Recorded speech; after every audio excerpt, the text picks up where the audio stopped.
Welcome to the Leah Andrews Show. I'm here with David King, author, lecturer, and activist. He is the garden master of the Learning Garden and the founding chair of the Los Angeles Seed Library. And he is also my botany professor when I was in acupuncture school, so he's a very special person to me. Welcome to our show. I'm so happy that you're doing this with me.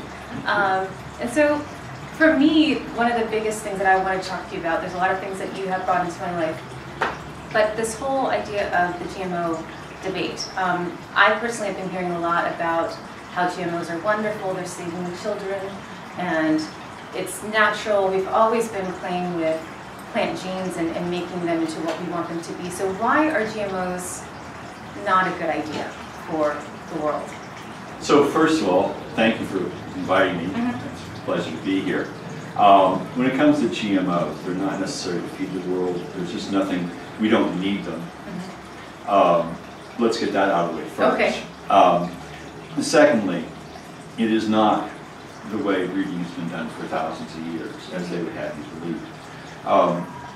There is, when you're doing a lot of the GMOs, most of the GMOs, the only reason to make a GMO is so that a certain company can sell more pesticides or herbicides or like that. It has nothing to do with feeding the world or feeding people at all. Okay. It is simply a sales mechanism. GMOs then are built by shooting a gene from a totally different kingdom, like from the animal kingdom, the insect kingdom, into a member of the plant kingdom. Okay. That would never, ever, ever happen unless you had this invasive technique used in a laboratory. And so it is not similar at all to the previous breeding techniques. It is a totally different animal. Okay. And they say, on one hand, they would say, well, it's just like everything else, but on the other hand, we deserve a patent because it's so unique. They're talking out of two sides of the mouth. Okay. And let's just back up for a second and look at the end result. If we go down this road of using GMOs and chemicals to feed ourselves, what they're doing is spraying chemicals into the ground that goes into the groundwater. That becomes a part of a problem, a toxicity problem. They kill off organisms in the ground that are actually the true creators of fertility in the soil. When you do all this spraying, you end up with a dead soil. You don't end up with living soil. So why are there more chemicals used in GMO crops than in regular crops? Well, the whole formulation is an attitude of we have to fight nature. We have to beat nature up, right? And so there's constantly, for example, the reason for Roundup Ready soybeans or Roundup Ready corn is that the plants themselves are bred to resist the action of Roundup, but all the other weeds are not. Right, the weeds are not. Well, the weeds are changing and becoming impervious. And so, first of all, they're using Roundup. So, no weeds. It's wonderful. Right. Okay. Now they're still using Roundup, and suddenly some weeds are resistant to Roundup, or they're not dying as easily. So they go to the FDA and they ask for permission to double the amount of Roundup that can be in the vegetable. Okay. Okay? So now they're spraying double the amount. Now weeds start showing up that are resistant to the double the amount. So what do? They go back and they say, well, we would like to have Agent Orange approved, right, as the way to kill off the weeds. The end result is always going to be more pesticides, more insecticides, or more powerful insecticides, more that are stronger and used in ever greater proportions. Okay. You already have dead soil just from the amount of poisons we're putting down already. Now let me ask you this. I mean, do you think it's wise to be eating food that is doused in pesticides from day one? Not personally. Yeah, right. So there you go. Yeah. And in fact, most people, if you ask them that question, if they post in this manner, they're going to say, no, I don't want that. Right. And they don't want that. And that's one reason why many of us want to have labeling on GMOs. Right. So, I think the thing here is that if you just look at it on down the line, and if you actually, if you take anything that they say that is about their product being good, you take the opposite of that, And that's the truth. Okay. So, they're going to feed the world? No, they're going to starve the world. That's the truth. Okay. You cannot have a successful food production if you're spraying that much poison. Okay. You just can't do it. So, I mean, here at the Learning Garden, we actually use 0 pesticides, and we don't have pest problems. And we have a wonderful hunter. We have a wonderful hunter. Well, that's the one pest we do have that I haven't figured out yet. We do have rodents. But and out there in the garden we don't have rodents because there's a hawk that lives out in that big Chinese elm tree. Okay. So that takes care of it out there. But in the buildings and the areas over here where the hawk can't really get into, I think I saw a little. Would it surprise me? Yeah. That's one reason why if you go into my office, all my seeds are in glass jars with metal lids. Yeah. Right. Well, that's why you need a cat. I do need a cat, and he would love to have a cat. He's very friendly with cats. Oh, is he? Okay. Yeah, he would love to play with cats. Okay. He wants somebody to play with all the time. Okay.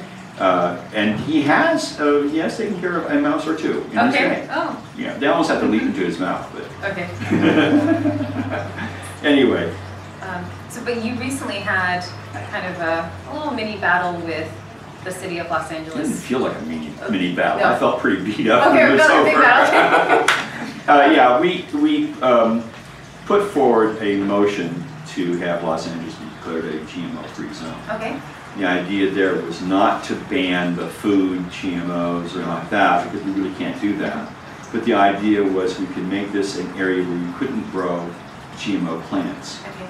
The idea behind that was to preserve our plants from getting mixed in with GMOs. Okay, and so that is something I've heard is a danger when you have GMO crops. There really is no safe zone for keeping them from contaminating. Right.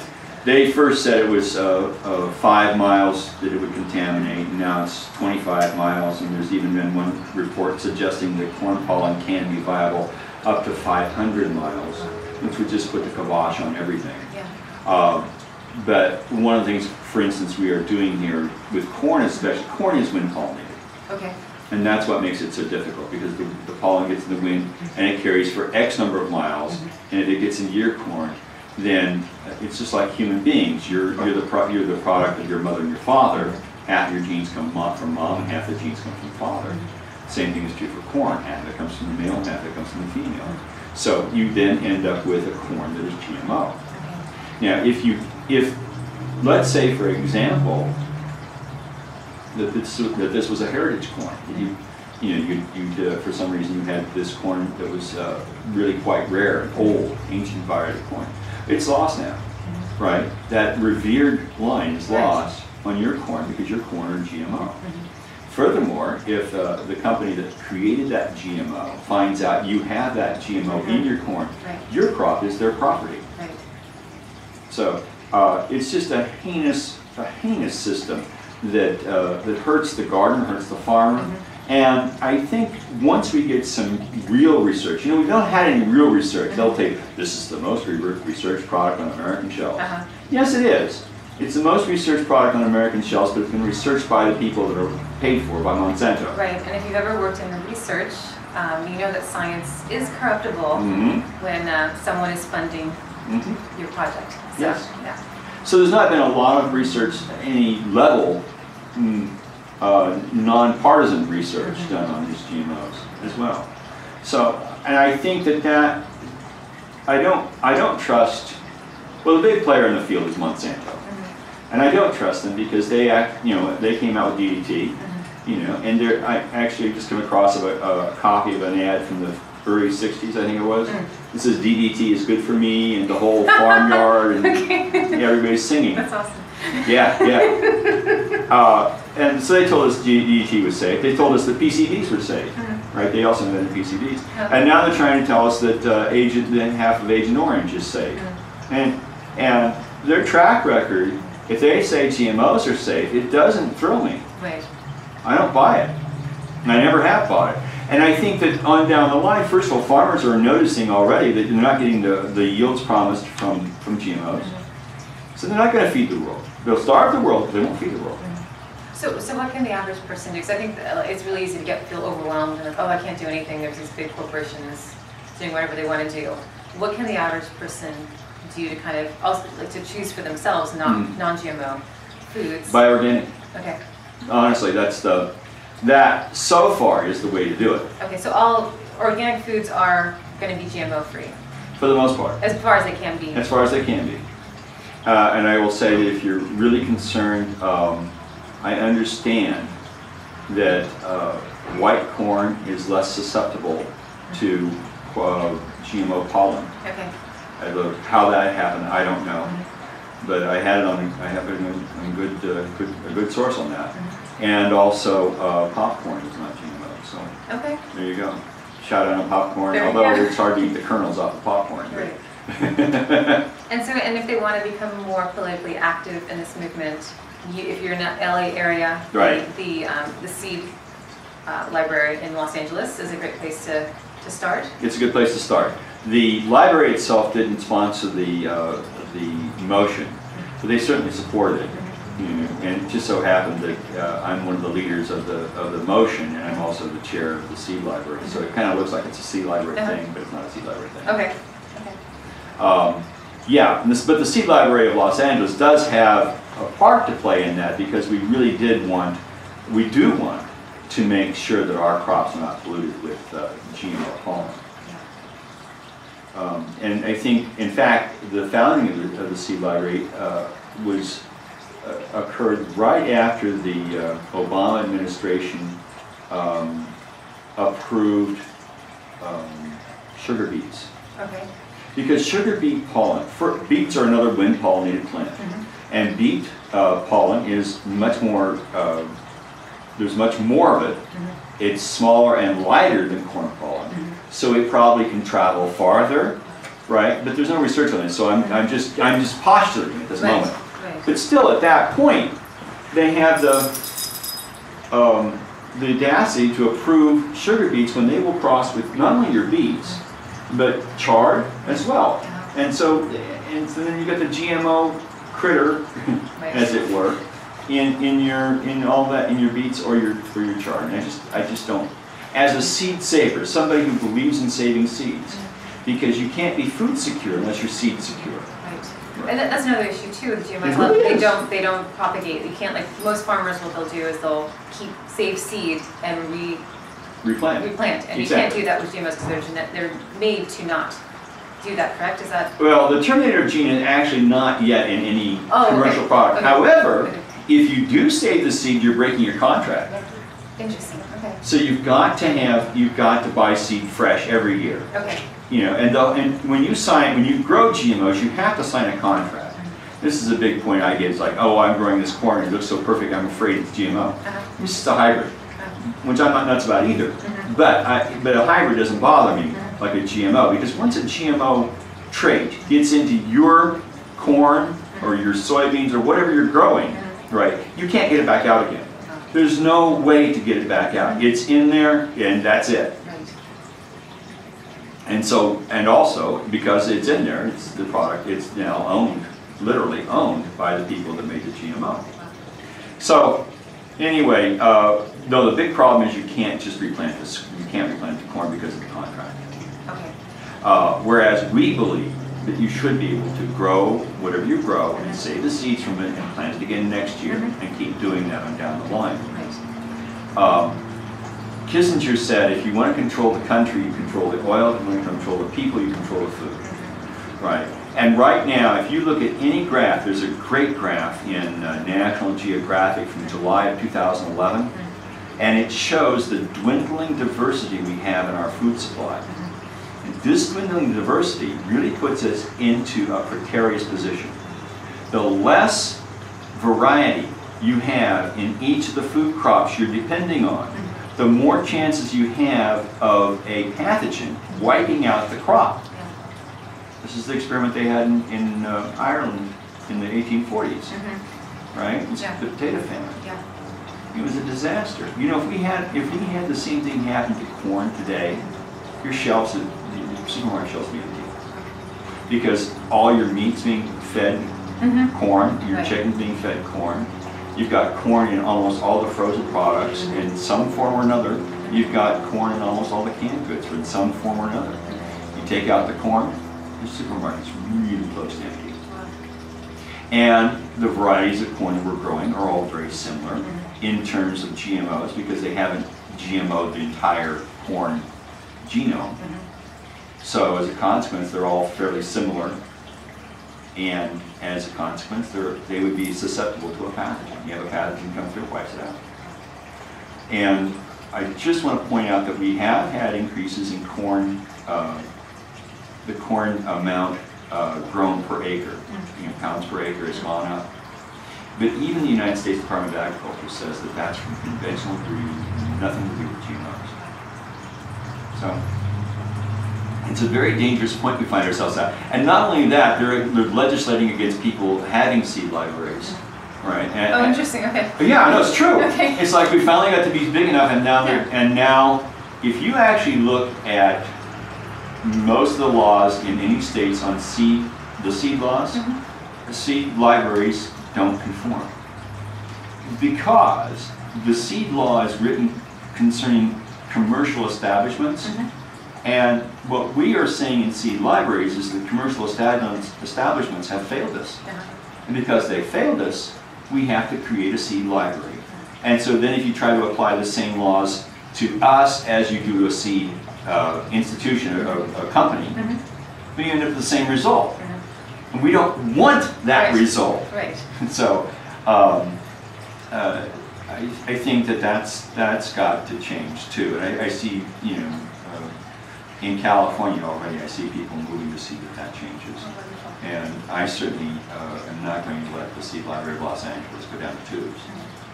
There's a reason to have it, and the reason is it's very important to have it because you've got to have seeds and you have food. Now, for me, from my standpoint, I do feel that one of the reasons that companies are able to spread misinformation is because a lot of us we don't have our hands in the soil, we're not planting things, we're not connected to our food supply the way we used to be. I think it would be much harder to convince a population that's planting themselves that GMOs are wonderful than people who spend their days playing video games and then go to the supermarket and buy their food. I think for me, one of the big things that I got from my class with you was the plant spirit meditation that you did. Because it really opened my eyes to seeing plants as living things and that we are all here together kind of thing. Can you speak a little bit more about that? Well, I would like to, because in the initial days of teaching that class, I taught that class for about 8, 9, 10 years, something like that. In the beginnings, I only had the slightest, I had the intuition that that was occurring. But since then, so much research has come out that support that and make it, plants are intelligent beings. Just because they don't walk around doesn't mean they're not intelligent. One of the recent studies I heard about, I absolutely love, if you have a large forest, let's say it's hundreds of miles wide, on the east side, a beetle comes in and begins to attack the forest. Right? For some reason. Right? This happens on Tuesday. Right? By later in the week, the entire forest knows. And you can tell it knows because they begin to manufacture terpenes, which to repel the beetle.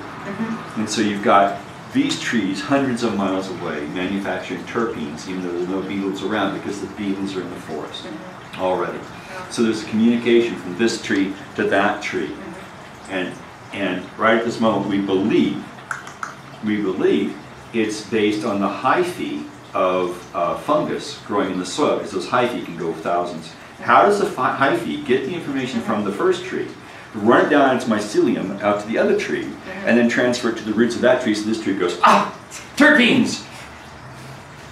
Right? So then, all right, so now the infestation really is taking over. Some of the trees will stop making terpenes. And so they're attracting the beetle to them to give themselves out for the rest of the forest. Wow. We aren't that smart. Or not that altruistic. That's right, okay. All right, we're that smart, we're just not that altruistic. Good point. Very good point. And there's just a lot of things we're finding out today about trees in particular that show how intelligent they really are. And it's something that even as a child, I had the idea. I love it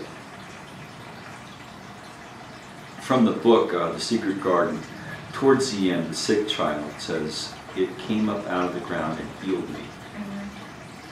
And I always, as a child, I had a very hard time getting along with people. I was just, I was not good with people at all. Who would know now? Well, you know, I guess I have my moments still, but, you know, exactly. I was, but, you know, the plants, I was always found home with the plants. And I swear to God that they talk to me as much as anything, you know. And even today, I pick up a plant that's not doing well. It's like I just know. And it's been really tough in teaching horticulture because when you just know, there's no mechanism to teach. Yes. Yeah. Well, I mean, like what you gave to our class was an introduction into listening. I mean, that's really what, you know, the big teaching is, I guess. Yeah, that really is. And I'm really grateful you got that. And you know, that's one of the things that really makes teaching so satisfying. Is I know that, gosh, it's really getting emotional.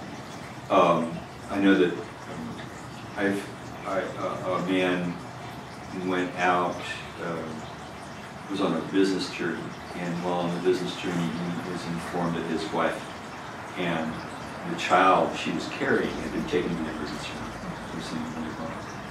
And somehow he knew he got out of the office he was working in and went out into the parking lot and found the largest tree he could find and sat down underneath it. And in that space found enough peace to be able to continue to function. Because he was on the verge of going crazy. He was, you know, so frightened. And I was able to then turn to put what he needed to do to get out of there and go back to his wife, and he was able to go back and everything was okay. But there was that moment where he needed clarity, and he goes to the tree. The clarity. You're right. We're playing too many video games. We're not in tune. Somebody was saying that the average child, by the time they're 8, can recognize literally hundreds of logos, but cannot correctly identify any plants. Yes. Yeah. And I know from the time that teaching the botany class that I felt fine if people would graduate from that class and when they walked out to the car in the morning, realized that they had passed a bush than a thing. Yeah. Just that. Yeah. And so, and we're trying to relate to cement like we used to relate to dirt. Yes. And that doesn't work. Yes. It doesn't have the same characteristics. And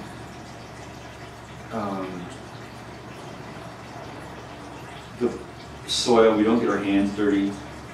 We don't walk into a garden and pick off a piece of rock and pop it in our mouth and eat it. And I mean, ew, it's got a bug! Yeah. You know? Yeah. That's how you tell it's organic. That's been another transition that I know I've gone through, is now when I see bees, I think they're beautiful because I have bees. You know, it's like you start feeling like you're part of that whole web of living and working together, and all of a sudden those bugs and those animals that you know are gross and dirty are friends because you know what they do to the soil and pollinate and all those things. So yeah, I think that's a really important piece that I think is missing. I notice it myself. I get really involved when I write. I'm on the computer. I do on the computer, and you go into this other zone. The last time I was out to Sedona recently, and it's like just getting away from everything. I become this other person that I like a lot more when I'm away from all the electronics. And I'm not even a video game player, and I like to get out in nature more. So imagine people who never do. Yeah. How their minds must work. You know, like they really have no connection to nature or to how their food is made and all of that. I like the book that I used to recommend in that course. Plant Spirit Medicine? Yeah, I love that book. I love that book. There's also The Lost Language of Plants. I don't know if you've got that. And most everybody hated that book. Maybe it blocked it out, I don't know. Yeah, They would come into class going, when does it get fun? When does it get happy? It's so sad. And you know what? That book to me was the silent spring of pharmacology. Talking about using the plants as medicine. And in the beginning, he goes through this long description of him and playing at his grandfather's. He was probably a naturopath, yeah. And where he has his pharmacy where he's got all these herbs. And Stephen Booner describes himself playing with these herbs, and this respect and the joy he got from that. And he introduces two terms, biophilia and bionosis.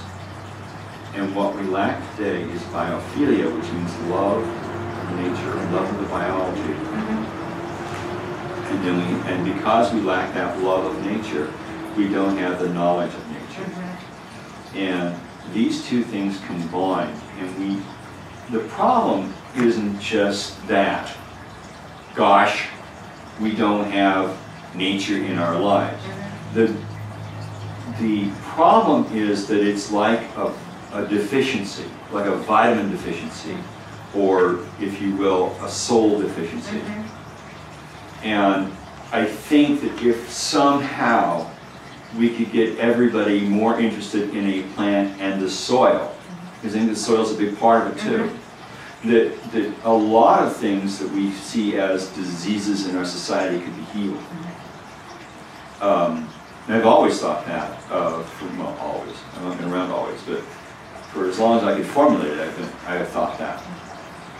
And I certainly know in the times in my life when I got too distant from the garden, I just went wacko. You know, I was not centered, I was not balanced, and I didn't understand it because I had been balanced a couple years ago. And then suddenly you get into a garden, it's like, oh, yeah. Oh.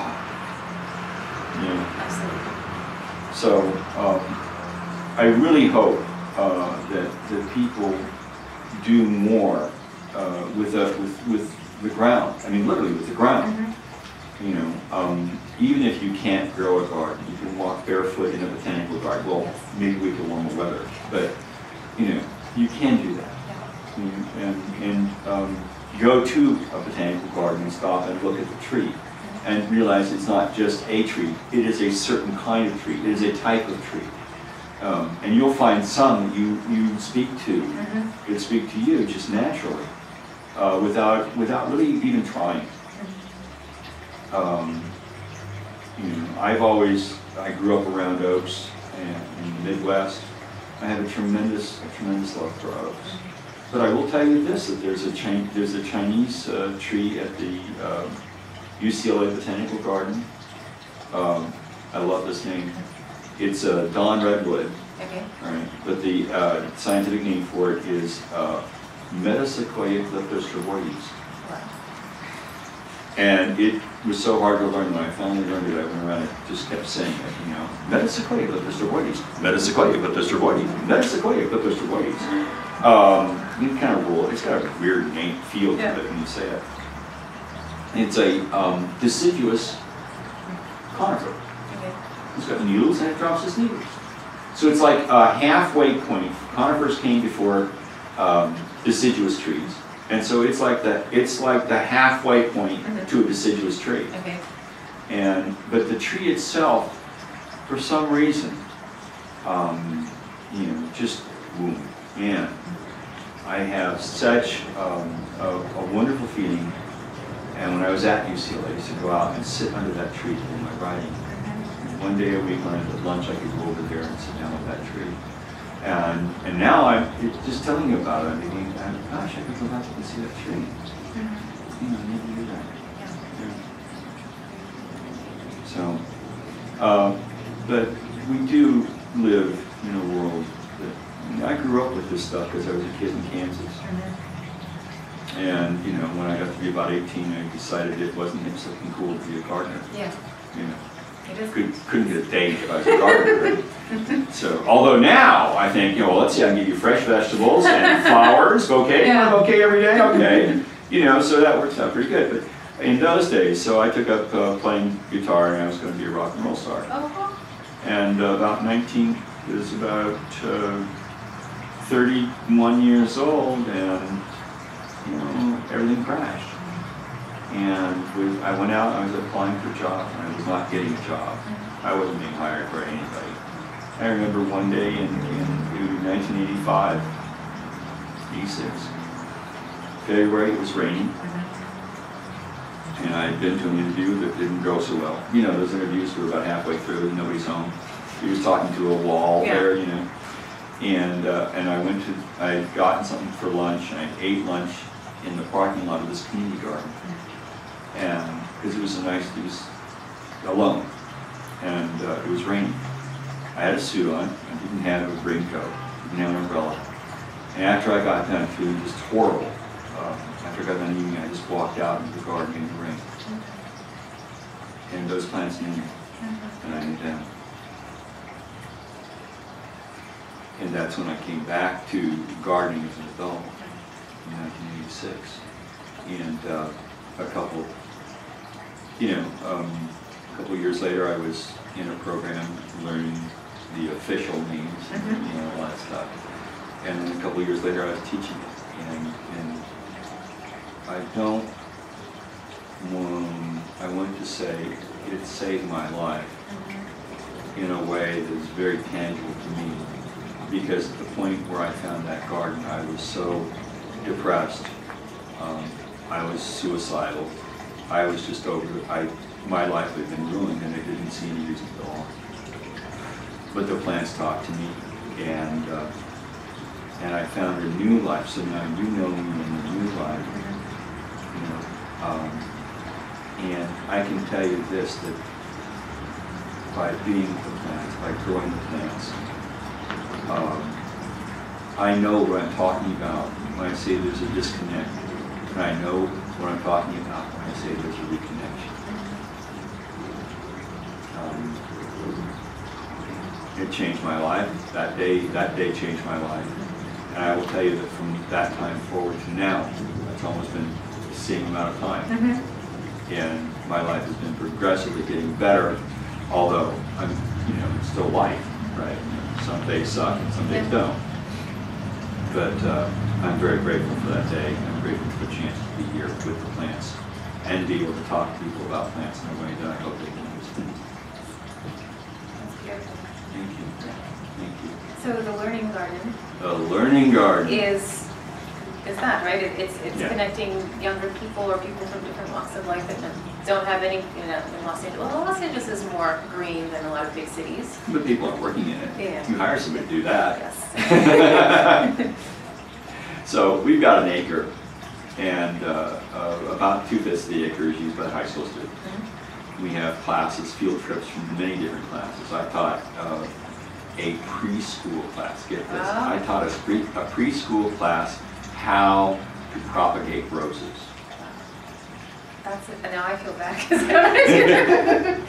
Well, they asked, it was one of those preschoolers where the students get to choose part of their curriculum, and their room was called the Rose Room, and they knew how to make new roses. Yeah, makes sense. We had them out here, and we had a class on roses. We've had there used to be a teacher over at the local grade school, and she would bring her classes over in spring. We'd do a tour of the garden, and then they'd plant pumpkin seeds. Okay. And then through the miracle of summer vacation, when they came back in fall, they could pick the pumpkins for Halloween or whatever. And so we've had that. And it's amazing to me how much children can absorb about plants. It really surprises me. We have adults that come out with UCLA Extension to get them started in growing. And I teach another class for adults. I teach several classes for adults. And the idea is getting your hands dirty, getting down the knees, get dirt on the knees, dirt on the fingernails. And, but more than that, when I teach a class on gardening for UCLA Extension. We just finished up, it's in fall. It's out here on Sunday afternoon from 1 to 5. It's a long time to be sitting around not eating. Yes. Right? So, and in the beginning, I decided they needed to keep warm. It's out here, and most of the facilities are outside. As you can tell right now, this isn't exactly the warmest place you've been. No. So, I would cook for them with the idea that if they had some hot soup, they would be feeling, so we do that. And what this has transpired into is that now I choose ingredients that are seasonal from the garden, right? And we do something with those things that they're growing. Yes. And that's turned into being a really big part of the program. So you come out, you have your class, and you're out there planting chard, and I serve you something with chard in it. Works out really well. So, and besides that, it really improves my, really call it my student ratings. Yes, I'm sure it does. Right. He fed us! He fed us a lot! But that isn't the reason. But, you know, it makes sense, because I couldn't, you know, we could take a break at 3 o'clock and like, okay, go get some to eat. Yeah. You know, and then drive off to McDonald's. Exactly. Right? Yes. Yeah. So, no, that's worked out really well. Well, I was going to ask you, since you also are a pack leader, maybe, or member, I don't know who the pack leader is. Yeah, sometimes. Sometimes it kind of changes. How is your relationship with animals different than your relationship with plants, or is there a similarity, or? I think perhaps that in much the same way, I really tend to be a live and let live. You know, I don't try to boss him around. You know, he knows what I like. He knows what I don't like. And sometimes he goes, okay, I'll go along with you. But you know, and other times it's like, screw you, I'm doing it my way. Yeah. And you know, I allow that to be. And I think, I honestly think I got that from plants, because I know in my younger days, my pets had to do what I wanted to do. Yeah, well, that's what they tell you. You're supposed to be the pack leader. Yeah. Well, I still am the pack leader, but you know, if we have an argument, sometimes I'll win, sometimes he'll win. I don't feel very particularly involved with that. I'm not ego involved with asserting myself over my pet. Or my plants, you know. You like them to do certain things, but if they don't, they don't. You know, I think that this is respect for life, period. It's just respect for life. And which is another reason I don't like GMOs, because there's no respect for life. You know, it's a commodity. Yes. It's a patent. And how do you patent life? Give me a break. I don't understand that. You know? So, no, I think my time with plants has taught me a lot more patience. And to be less judgmental. Just because it, you know, like I'm talking to my students growing food. The rule would have you believe that beets have to be like this, you know, to be round. Yes. You know, to grow round beet. And so, what they tell you in the books is if you have two plants that are too close together, you have to throw one away. Yes. Yeah. Exactly. Right. But what I've come to see, if you have a beet and it's flat on one side, it really tastes quite the same as one that's round all the way around. Yes. So if you have two growing together and you end up with one flat on each side, they're still quite edible. Yes. So we do thinning when it's necessary. When you have like 3 or 4 all together, that is a bad thing, because then you're not going to have good production. But if 2 are up against each other, forget it. There's no reason, you know. And if the leaf has got a hole in it, it doesn't mean it's bad. Yes. Right? If the cabbage has, you know, got a hole in it, it isn't a bad leaf. You can eat that. So, and it's been a teaching experience and a learning experience for me, because I just realized one day that if my grandfather and I walked in, my grandfather could come back from the dead and walk with me into Ralph's, right? Or any grocery store. Sorry, Ralph's, I don't mean to pick on you. But any grocery store, and look at the produce, you go, wow, what's wrong with this?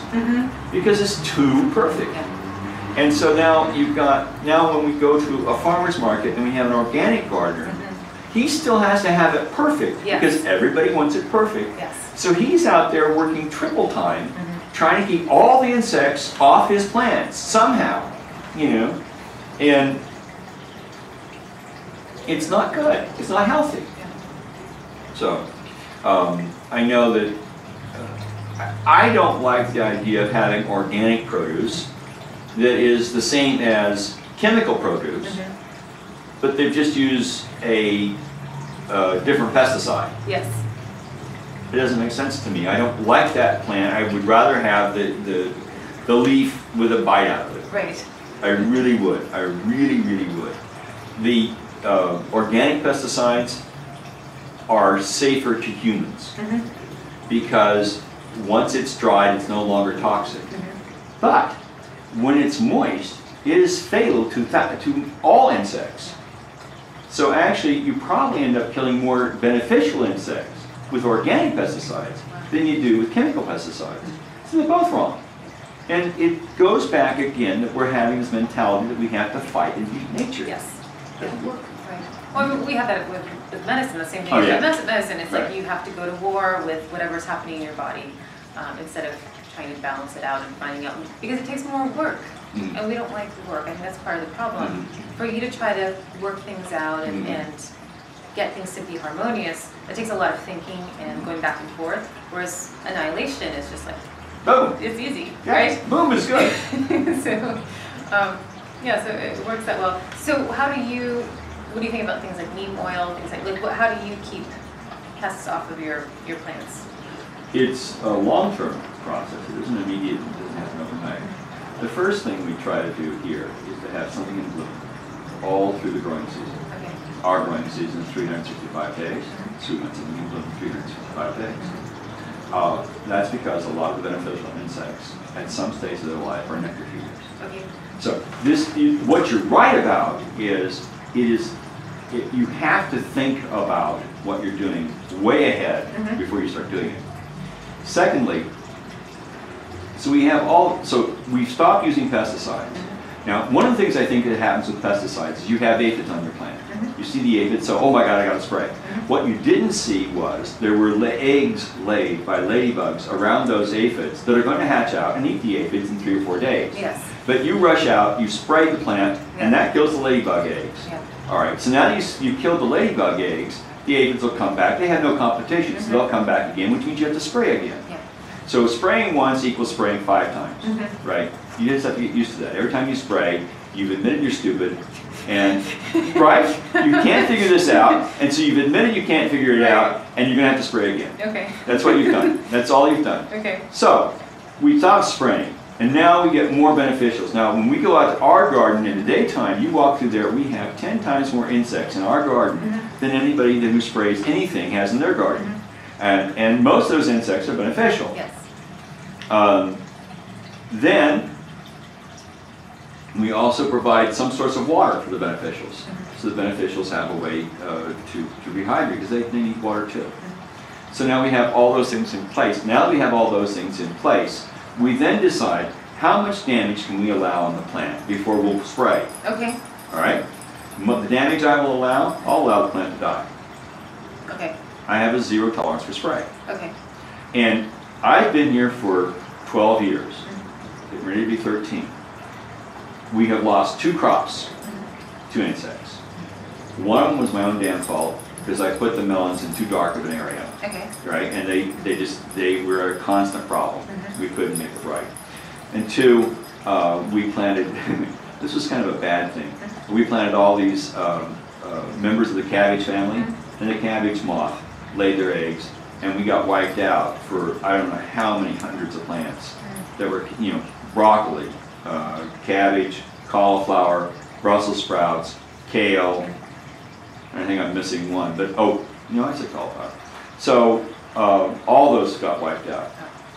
What we did, we simply replanted and then put them under a cloth. It's called a row cover. Okay.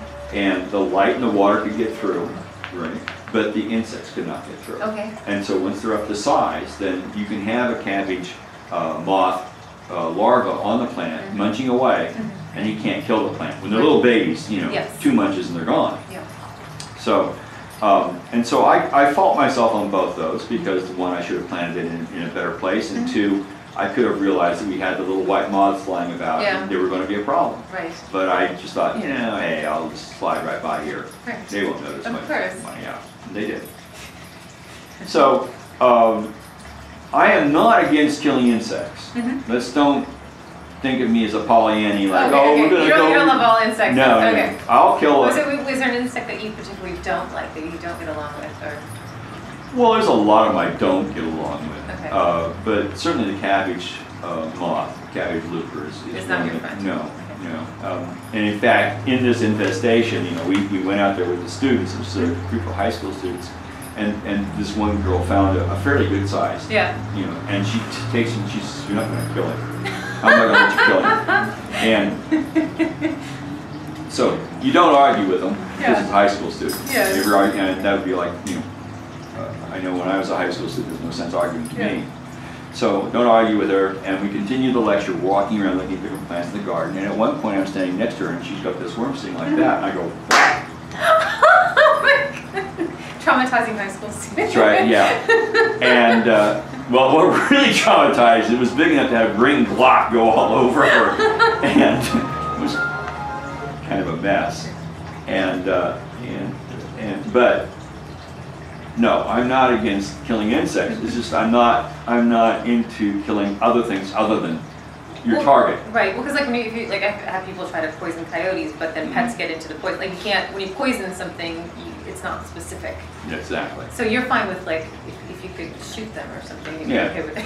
Yeah. If I could take them out, if I could take insects out individually and know that I only got that insect, yes, you'd be fine. I'd be fine. Okay. But our sprays are just not effective. Okay. With aphids, if we had an infestation, let's just try to theoretically assume we have an infestation on a plant that's extremely valuable. Yes. I have no idea what that could look like. Okay. But let's say we had that, I would take a hose and wash them off. That's worked for me. I have how do I say in English, acerola tree, and it's the little acerola, the little. Like a cherry? Yeah. Yeah. It's and so they particularly love, at least in my backyard, they love that tree. And I just went around and hosed it down every week. No problem. Yeah, it was amazing. So most of the aphids that you wash off will not return to the tree because when they start to feed, they drop their leaves, they drop their wings, and so they're really kind of stuck with that tree. So once you wash them off, they're down there. They will probably not get back in the tree unless you have ants. And the ants will pick them up and put them back on the tree themselves. That's a big problem here. Yeah, it is. It's like living on an anthill. Yes. Yeah. But even with that, I've got pretty good control of most aphids. And there is a bagrudo bug that has been infesting people around here, and my neighbors are scared to death of it. I've seen a couple, but they haven't been a problem for me. Knock on wood, right? Well, it's another thing too that I was thinking, like I know for people, one of the ways that you keep bugs off of us is we make our bodies healthier, immune system healthier. So that's probably a similar thing with plants, right? If you make the soil richer and the plants are happier, right? But watch that richer stuff, because what we do in commercial agriculture is we put down lots of nitrogen. So we get a lot of like really fast and soft growth from the nitrogen. I actually think that insects probably attack a plant as nature's way of getting rid of that plant's gene, get that plant out of the gene pool, because it's not healthy for some reason. But also, see, this is the way we do it here in commercial agriculture. Drives me crazy because we add nitrogen to the soil, so the plant grows long and lean and succulent, and the insects come in and we go, oh my God, it's got insects, and then we go spray the insects. Whereas if we cut out all this, all that nitrogen to begin with, if we simply had good soil, the plants wouldn't grow as lush, they wouldn't grow weak, they would grow with all the defenses that they're supposed to have. And so you wouldn't get as many insects. So you don't have to spend the money on the fertilizer, and you don't have to spend people say nobody's going to buy my book because in my book I say don't buy anything. Right, oh, I love that. So do you have a book right now? I've got a book, it's not quite finished. Okay. It's called Growing Food in Southern California. Oh, I'm excited about that. Okay. Good. So, but yeah, they say nobody's going to want to carry it because you tell them don't buy anything. Yes, exactly. So what are your tips then for having good soil? Good soil, compost, mulch. Mulch. If you mulch all the time, you can you end up helping you cover the soil, prevent loss of water, which is very important. You prevent the evaporation of water from the soil, And the critters in the soil then feed on that mulch, and they multiply, and that's what gives you your true fertility. Okay. There's a bed out there in the garden. If it wasn't all wet, you could put your arm into it up to here. Wow. Right? It's never been spaded. I have never dug that at all. It's the action of the worms coming up from below, getting the compost and going back down. And they come up and they go back down, and they're drilling that ground always.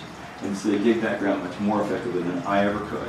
And my back stays happy and peaceful, you know, and I have to work. Exactly. God, Once they do that. Work, So that's what we do. We keep putting down this mulch and protect the soil and allow the critters in the soil to do the work for us. Okay.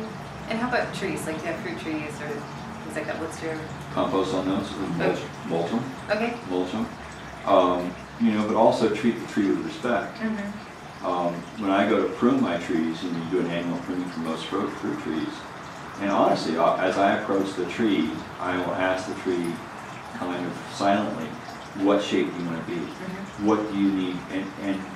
And so do a few cuts, step back in the tree, you know, and do this thoughtfully.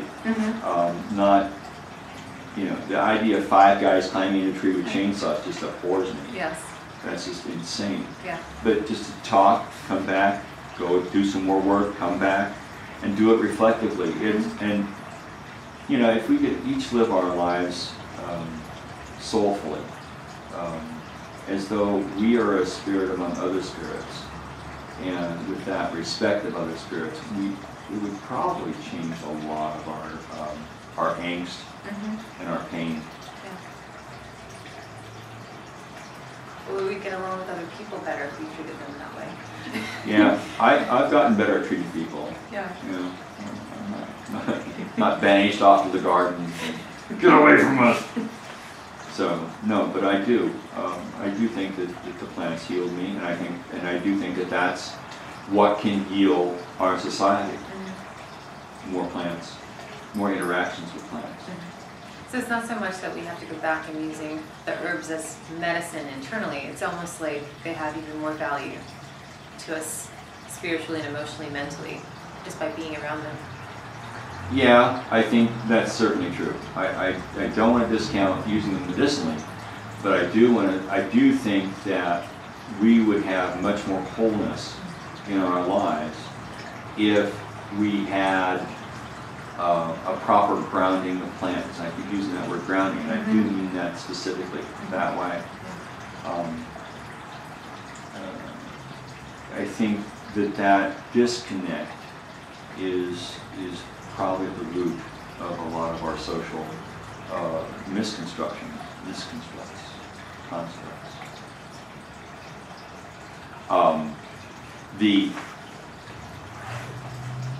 I think once you're dealing with nature, if you're a gardener, you know that nature is abundant.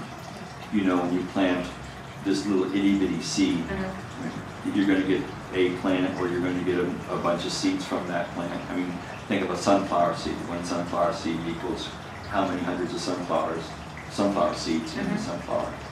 And I think once you get used to that sort of process, the idea of being greedy is kind of stupid. Yeah. You know, it's like nature is willing to share with me, I can share with you. Yeah. And I think that, you know, there's our society just doesn't let go of the rush of the speed, or the titillation of products. And yet, if you get down to it, every one of us is perfect in our own right. And that we have to make ourselves or pretzel ourselves into something else is absurd. So that's what our society is based upon, is that. Exactly. That, don't buy it. Yes. Don't buy that either. I can see why you're a danger to a lot of people. I know. It's just, you know, I taught soils and fertilizers, and I loved it. When I was teaching soils and fertilizers, I went back, I found this book in 1939, I think it is. It is the United States Department of Agriculture yearbook. And every year back then, they published one big book, which is all the known science that they had about some aspect of raising food. And so this is called Of Soils and Men. It's a big, thick book. Okay. All right. I got that book and I was amazed to find in that book there's a section about that thick on how if you use too much fertilizer or even too much animal manure, you destroy the critters in the soil that are the basis of nutrition, of a nutritive soil. You destroy the ability of the soil to produce the nutrients for your plants. Of course, the rest of this book is how to apply chemical fertilizers. Right? Of course. But the idea that you need to do something costly to make food is asinine. You know, and the way we do food, we keep getting the farms larger and larger and larger, but the FAO, the Food and Agriculture Organization of the United Nations, has proven that it's going to be the small, independent, indigenous farmer that feeds the world. It is not going to be big ag. It never has been, it never will be. You know, when you look at your food on the shelves, you don't get any food on the shelves in the grocery store that is just food. Yeah. You get a list of chemicals and a list of things like that. Right. That's how they do it. Yeah. You know, it's the only way that will work. You take out all those chemicals and it doesn't work. Yes. So if you like the idea of eating food from words you can't pronounce or spell, then you can go ahead and do that. But Michael Pollan and a lot of people say, if you can't pronounce it, don't eat it. Right. The problem is a lot of us are addicted to those words that we can't pronounce. Like I've experienced that myself, and I have experienced that with people in my life and patients that, you know, you try to get them to, just eat organic, and they have these cravings, like they need to eat fast food and all this stuff, and what's, that it's an addiction. Diet Coke is the hardest thing that I've seen my patients get off of. Really? I've had people get off smoking, get off coffee, get off all these other things, and then they have the hardest time with Diet Coke. So there's something going on there with those unpronounceable words, I think, that are keeping us locked in. I think you really have a point there. I know I'm very, very fortunate. I never got into that diet stuff because I am a heavy drinker. I got my big bottle of water. I'm going down on that always. Just boom, boom, boom, boom, boom. And bubbled water. Always like my bubbles. Big bubble fan. But I'm really grateful that I didn't. I mean, I did for a period go off into Coke, and then worried about my teeth, so I went to Diet Coke. And just for some reason I just couldn't. It just didn't. It didn't hit my addictive qualities. I don't know how I missed that one. Well, I got everything else. But yeah, I'm very grateful for that. Very grateful for that. I don't. You're right. We are fed these. We're not only fed these addictive, unpronounceable things. We're also sought. It's portrayed as a stylish life. Yes. As a good life, smiley life. Yes. And that sort of thing. And people. We are brought up because we have to buy things. We are brought up to think we need things, that we are imperfect, that we need to be weller, we need to be cool with the drink, we need to have the right makeup, we got to have the right lipstick or the right clothes, the right hairstyle, all these things. We had to have the right color of hair. Yes. And I'm very grateful that. First of all, when the last, I guess about probably over 20 years, I have not owned a working TV. Wow, I'm impressed. Yeah, the only I but maybe unworking TVs. No, I have an unworking TV. Okay. It's a TV hooked up to a VCR. Okay. Right, because I have a tape on photosynthesis. Okay. And I'm a little weak on the chemistry, so every time I have to teach photosynthesis, I pop this tape out and review it so I don't get it wrong. Okay. Right? I can almost, if I really thought about it, I could probably recite most of the lines of this movie. I've seen it so many times. That's the only thing I watch on TV. Okay. And I'm really grateful for that, because I think that has, first of all, by not falling in, one of the things about TV, because I am an addictive type of personality, but I could be talking to you, you're a very beautiful woman, and if there was a TV on over there, I'd be going, I know, it draws you in, it's like, yeah. And I can't stand that. It's like, why would I be looking at that thing when I could be, conversing with you? So that's the reason I got rid of it. I just can't stand to be that kind of person. And I have to be very careful with the computer, because I can do the same thing with that. Oh yeah, absolutely. Get sucked right back in. Absolutely. And the problem is, though, now, like when I go to write, which is a very internal process, if you're doing it on the computer, it has that same... You're still connected. Yeah, you're connected to that computer. And so, yeah, that's been an issue for me as well. I was to sit down and write on the computer before I open my browser. I'm sorry, before I open the processor, word processor, I open the browser. And I'm going to put up Wikipedia, a dictionary, right? And then maybe a couple pages on what I'm writing about, so I can have reference material. And then I open the word processor. And so it's integrated to that. The one thing you don't open is Facebook. Of course. You open Facebook or eBay. The problem is when you have it like leaked in, you have a mess. Yeah, it's true. You get in trouble. It's very true. I just was considering this morning, and I want to step away from the computer a little bit more, spend more time with longhand, writing longhand. And I also, and the dog is, don't tell him, but I want to take him on more walks, because I want to utilize those walks for a more meditative approach to my writing. I used to write a lot of poetry, and then I got all better and don't have all that angst. And, all that emotion you have to get out. Well, I know, like for example, when I take notes, I have to write it longhand. Like I can't type it. There's a process that happens. So I'm sure it's the same process when you're writing. There must be much more of a connection if you write longhand than if you're typing it. I totally agree. But it's not as efficient. It's not nearly as efficient, and especially if you read my writing. What is it? The students started saying that my handwriting was why God gave us printers. Sometimes I have trouble reading it. But the idea there is still the same, because somehow you're right. There is something that flows from our synapses down through our arm onto the page, and somehow the computer writing just doesn't duplicate that. So when I get into a mess or a problem or sadness or anything like that, I will sit down and write about it. With longhand, and do it very, very specifically that way. So,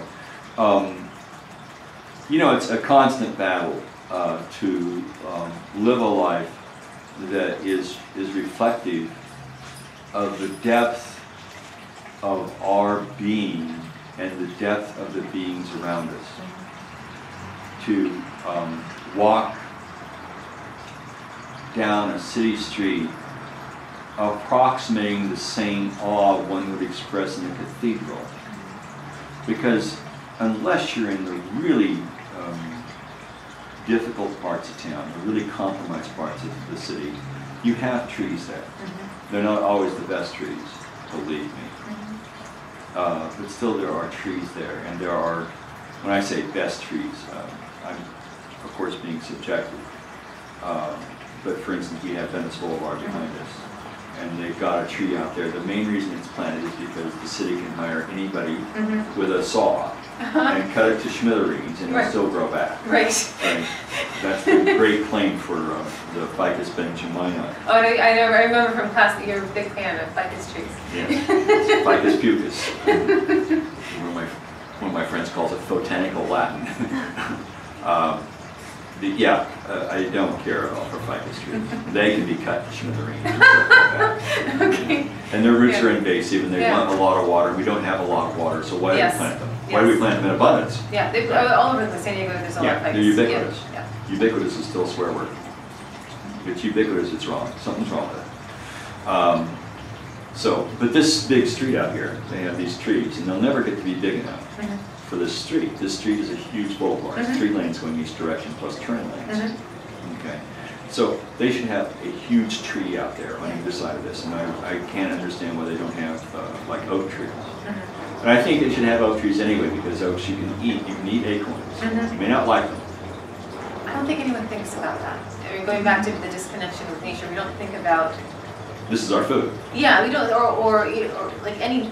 Yeah, like you said, what's the purpose of the tree? It needs something that they can hack to death and it'll still come back. Like that's the ideal for the tree. So they're not thinking about, what's it doing to the environment, how much water it's going to take. All these other factors are not really playing in.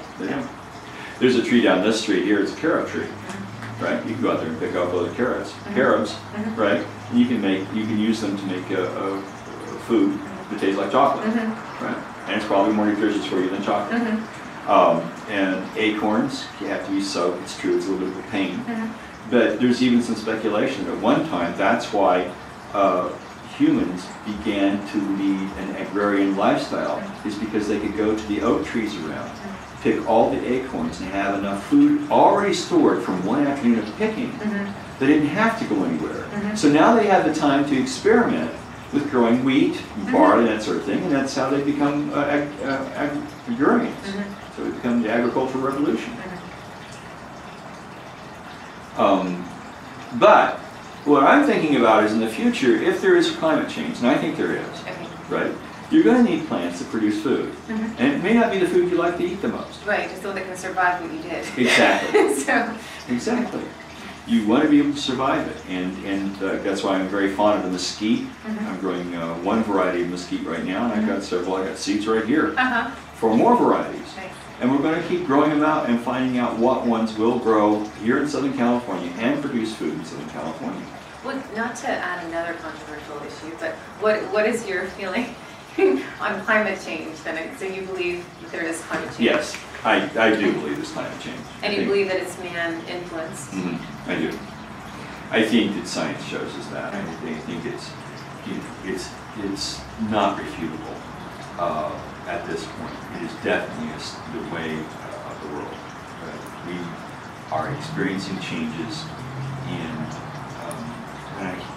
we started out with the global warming term, and I think the global warming term threw people completely off because it's not just getting warm; it's fluctuations that we didn't have before. The storms are more violent. The storms are going to be continuing to get more violent, right? When we say well, New Orleans shouldn't be there because they got flooded. Well, I think you're going to find flooding in Los Angeles. You're going to find flooding everywhere. Earthquakes. We're going to have a couple of serious earthquakes that it's going to be very difficult for the federal government to fund because we're out there fighting wars and things like that. One of the biggest polluters in civilization is war, armies. So. Especially how we do it now with all the chemicals and. Precisely. And those chemicals that they used for war was what created the American fertilizer and the American insecticide industries after World War II. I love that point from Vandana Shiva. She talks about how they took the factories that were manufacturing poison gas, and that became the herbicides and the pesticide industry. And the people that were producing bombs, right, things that go bang, blow up, that's the nitrogen factories. Right? And that's why you could have Timothy McVeigh was his name, that blew up the Oklahoma building using a truck of fertilizer. Because the fertilizer, and it's the same process. So it really is a direct connection with war. It is people and war and nature. It's the same. It really is really literal, not just figurative. Yeah, exactly. And and when I say you are declaring war on nature, that's exactly what it is. It goes back to thinking that we are different from nature, that we are not nature. There's us and then there's nature, and guess what? There's not. It's nature. It's interesting how people get really emotional about that. Like throughout history, you've had people get really, their egos get very riled up when we're not special anymore. There's this need of being special that I think gets in the way of that. Yeah, and that's the disconnect, I think, when that we experience as humans, because as the thinking part, my dog thinks. Yeah. Oh, I know. He might not be a philosopher, but he thinks. Oh, I've had dogs manipulate the heck out of me, so I know that they're thinking. Absolutely. Yes. Yeah.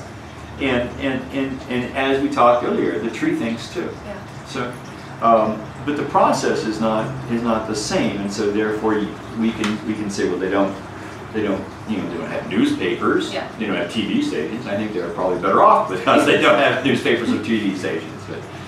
But that's an arguable point. The Indians of Northwest America, Northwestern America, have a cosmology, and in the cosmology, they talk about the animals getting pissed off at the humans. The humans were just, using them for food, and they weren't really respecting the animals. And so the animals got together and said, we're just going to take out these humans. We're just going to have them for lunch. There's a lot more of us than there are of them. We can do this, right? So they got ready to do that, but one of the animals, I think it's probably an owl, or maybe that's just my overlay of it, says, wait, we have to go ask the old ones what they think. And so the animals went off and they had to talk to the plants, because the plants were the old ones. And I love that because, if we look at evolution, the plants are the ones. There were plants long before there were any kind of animal critter.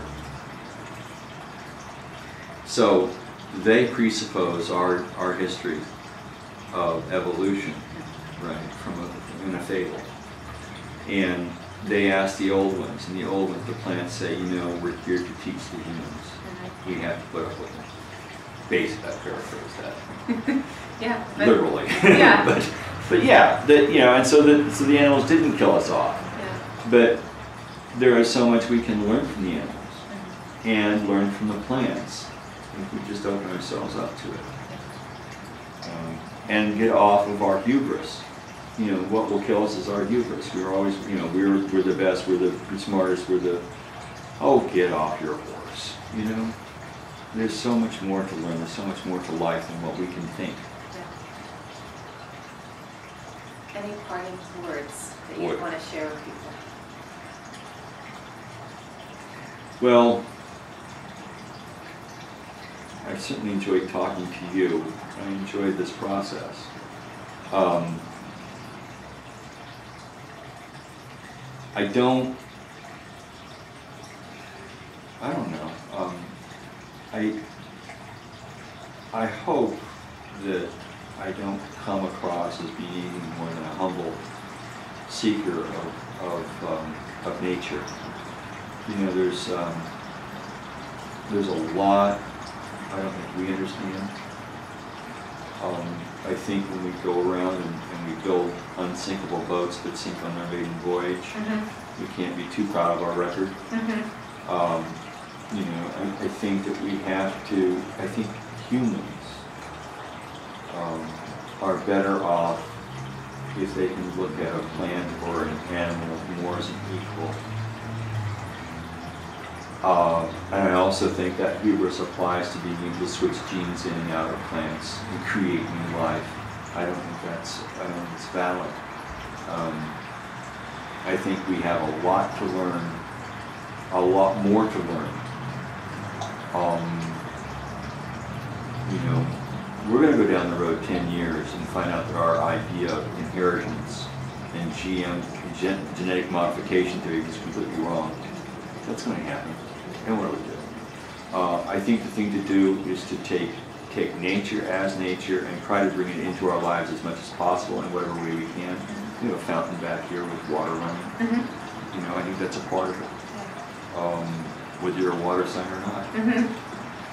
But having nature a part of your life and trying to live a little bit on a lower, maybe frequency, not vibrating yourself right out the window all the time. I know it's worked wonders for me, and although I'm no guru. I don't know if I believe in gurus. I've met too many of them. Okay, good. That's my take. Yeah, because I don't want to be a guru. I just, I want to be a gardener. I want to be a gardener who's watched nature do its thing for a while. That's all. Thank you so much, David. I really appreciate that. That was awesome. Thank you. All right.